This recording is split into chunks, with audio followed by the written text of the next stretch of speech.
Court is going to call 23 CRI 162 State of Ohio versus Aaron Drushell. Matters before the court for a change of plea hearing. We are conducting that by remote video. The defendant is appearing beside his attorney at his attorney's office. Mr. Drushell, do you consent to having this hearing by video? Yes, Your Honor.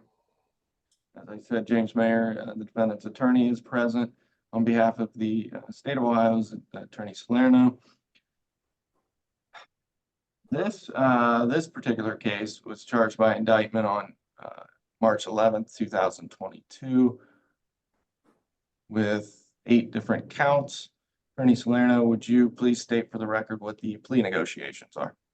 Sure. Thank you, Judge. It is my understanding today we're going to be engaging in a change of plea. I understand the defendant is going to be withdrawing his former plea of not guilty and entering a plea of guilty to count 7 of the indictment. That's tampering with evidence under revised code sections 2921.12A1 and 2921.12B. It is a low-tier felony of the 3rd degree. It is potentially, just for the record, it's potentially punishable by a prison term of up to 36 months, a maximum fine of up to $10,000. And if a prison term is imposed, discretionary post-release control for up to 2 years. In exchange for the change of plea to count 7 of the indictment, the state intends to dismiss all remaining counts against this defendant. And I do also want to note for the record that this change of plea has not been induced by any threats or any promises of any kind. And it's my understanding the defendant is going to be entering it knowingly, voluntarily, and intelligently. Thank you, Judge. Thank you, Attorney Salerno. Mr. Mayor, is that your understanding? Yes, that is my understanding of the charge that we are pleading to in exchange for the dismissal of the remaining counts. It is also my understanding, as I believe the court's understanding, based on the pretrial that we had several weeks ago, that also as part of this, the state will agree to remain silent. They will not make any second sentencing recommendation with respect to incarceration. Thank you. And Judge, just to make sure that is on the record, the state is ultimately, at the time of sentencing, the state's ultimately, after the opportunity to speak and let the victim speak, is going to defer to the judgment of the court for sentencing. That was what I understood. Attorney Salerno, has your office complied with Marcy's law with respect to extending this offer? Yes, Judge, I've actually spoken with the victim directly. She is not present here today. She expressed to me that she wanted me to contact her after this hearing and update her with this. As far as sentencing goes, she'll decide at that point whether she wants to be present for sentencing, whether she wishes to be heard in person or have me read a statement for her. Thank you, Judge. Attorney Salerno. All right, Mr. Drushell, did you hear what the attorneys had to say?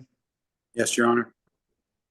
You and I need to have a conversation on the record before we get to your plea. Could you please tell me your full name? Aaron Lance Drushell. And what's your date of birth?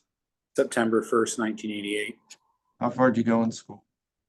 I received my high school diploma. Do you have any difficulty reading, writing, or understanding the English language? No, Your Honor. Are you a United States citizen? Yes, Your Honor. Have you taken any medications, alcohol, or drugs today which would affect your ability to understand what we're talking about? No, Your Honor. Do you suffer from any kind of mental illness or disease which affects your ability to understand things? No, Your Honor. I'm going to share my screen with you for a moment. Are you able to see that document? Yes, Your Honor. It's in front of me at this moment. Okay. That is a waiver of constitutional rights and plea of guilty form. Does set forth count 7 that you will be pleading to, potential penalties for that offense, as well as the other consequences associated with that offense, and the rights that you're giving up by entering a plea. On page 3 of that document, above the line that says signature of defendant, did you sign the document? Yes, Your Honor. Prior to signing it, did you have the opportunity to read it? Yes, Your Honor. You have the opportunity to discuss it with your attorney. Yes, I did, Your Honor. Do you have any questions about this document? No, I do not, Your Honor. As you sit there right now, do you understand what's contained in this document? Yes, I do, Your Honor.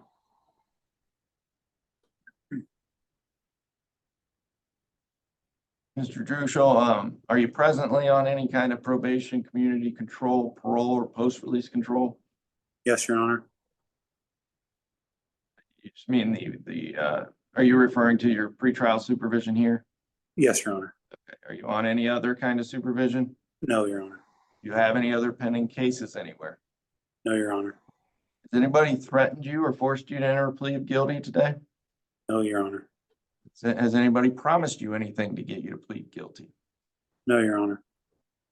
Have you had enough time with Attorney Mayor in this case? Yes, Your Honor. Are you satisfied with his representation of you? Absolutely, Your Honor. My intention today would be to take your plea and to order what's called a pre-sentence investigation, which will give me some more background information about you and the offense, and also allow some opportunity for input. But knowing that I'm not going to sentence you today, even though I could, and I'm going to schedule this for sentencing later, do you still wish to proceed? Yes, Your Honor. Do you have any questions about the count that you're going to be pleading to? No, Your Honor. You understand the allegations set forth in that offense?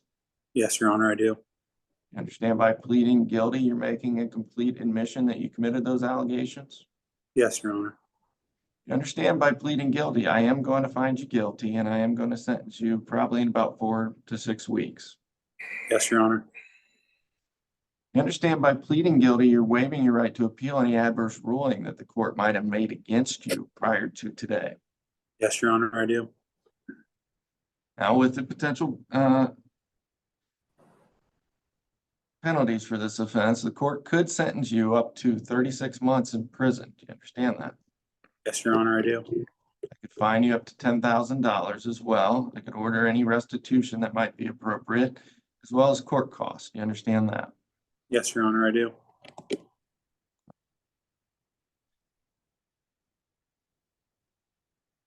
Now, this is not a mandatory prison term. The offense does not carry a mandatory prison term. The court could put you on to community control. If I did so, it would be for a period of up to 5 years. If I put you on to community control, you'd have certain conditions you'd have to follow. Those include reporting, counseling, drug testing. It also include local jail time or other residential sanctions. You understand that, sir? Yes, Your Honor, I do. And if I put you on community control, I would reserve the prison sentence that we discussed. It would essentially be hanging over your head. You violate the rules of community control, you violate the law, you leave the state without permission, court would have several options available to me. I could continue you on community control. I could impose additional or more restrictive sanctions. I could extend your community control to the 5 years, or I could revoke your community control and send you to prison from the range for your level for offense. Do you understand that? Yes, Your Honor, I do.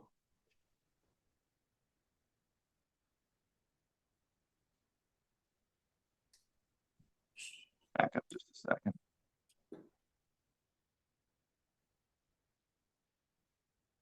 Now, I talked about the maximum of 36 months.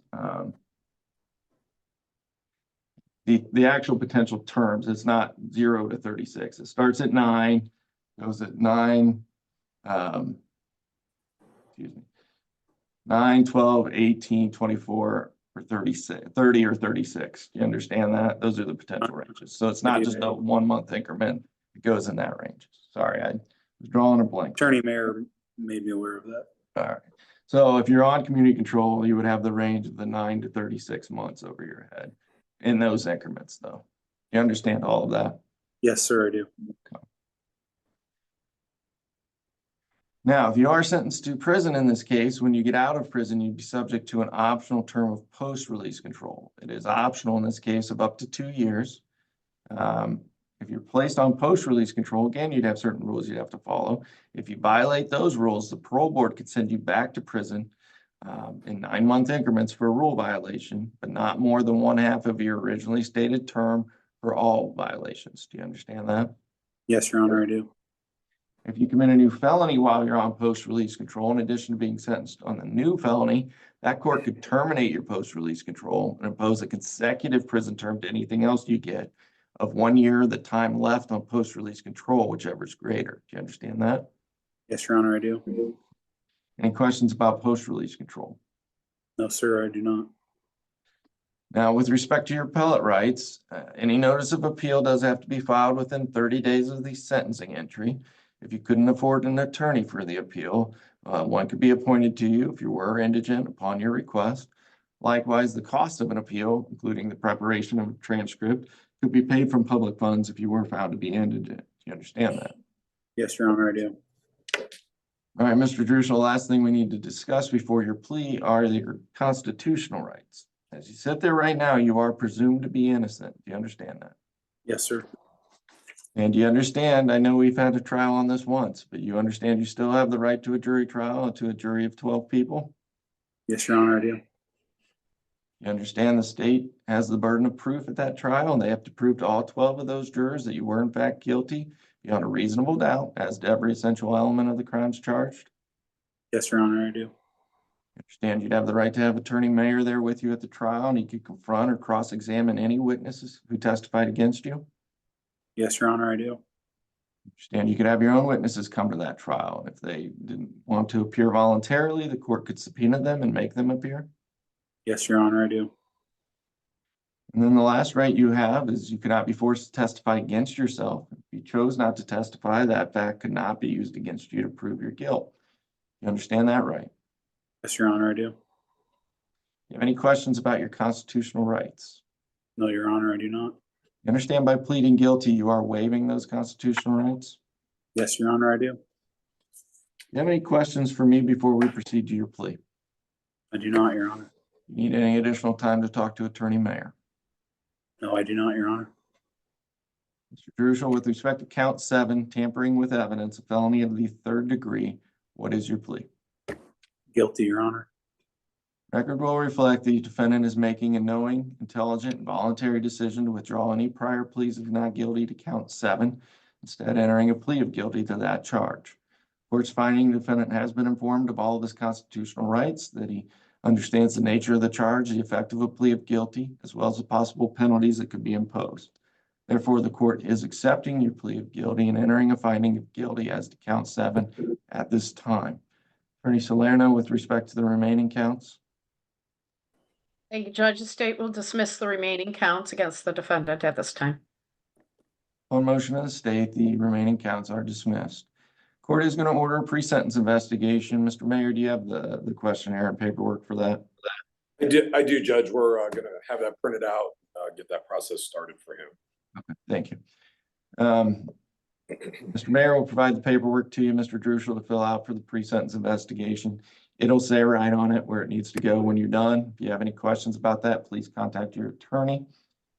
Court is going to schedule this matter for sentencing.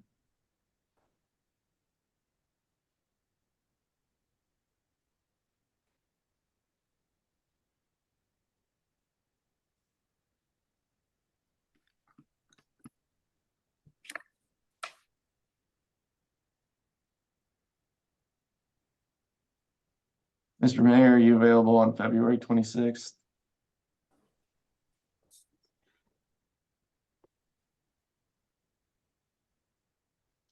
Yes, Judge, I am. I somehow have all day open. I hope that doesn't mean I'm not going to be here, but I don't think it does. So whatever, Attorney Salerno, are you available that day? I am, Judge, and I do plan to come down in person for it since it's a sentencing. Would you like to just do that in the courtroom? Mr. Drushell will need to be here. Yes, I'll be there as well. I expect we could have some supporters there as well. I don't know if they'll wish to make a statement or not on his behalf in court, but certainly some people will be present. We're going to submit some character letters. Okay, we'll plan to do that in court. Would 1 o'clock work, Judge? I was just going to suggest 1 o'clock. Attorney Salerno, does that work for you? It does, Judge. 1 o'clock, February 26th, right? February 26, 2024 at 1 o'clock. The court's going to schedule this for sentencing. That's perfect. Thank you, Judge. I'll block out an hour. That should be sufficient. I think that's appropriate. Thank you, Judge. Anything further we can do today, counsel? Attorney Salerno, No, Judge, thank you very much. Attorney Mayor? Same. Thank you, Judge. Nothing Okay. else. This matter will be in recess till the 26th of February. Mr. Drushell, you remain on bond.